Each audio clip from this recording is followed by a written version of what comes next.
Besoj që shqiptarët mund t'i lëmë në hije për programin e qeverisë, për të diskutuar nga njëra anë prioritetet tuaja, për diskutuar edhe prioritetet që ka opozita. Kjo lidhet me proces verbalin, lidhet me zbardhjen e seancës kaluar, po është një kërkesë edhe procedurale njëkohësisht.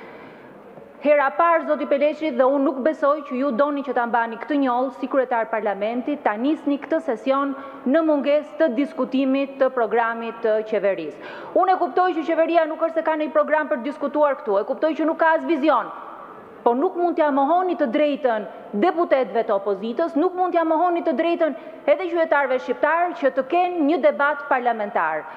Parlamenti sot është ashtu si është, reflekton atë që reflekton jo votën e shqiptarëve, por debatin parlamentar dhe drejtën e fjalës ju nuk na hiqni dot. Edhe rregulloren nuk e shkelni dot.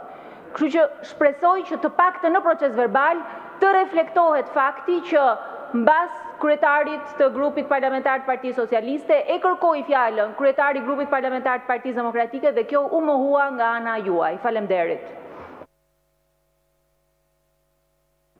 Faleminderit. Fjala për zverbalin merret për të propozuar apo kërkuar korrigjim apo saktësim të mendimit. Nëse mendimi është shprehur, mendimi juaj është shprehur gabim në përzverbal, atëherë patjetër do të konsiderohet nga shërbimi redaktorëve.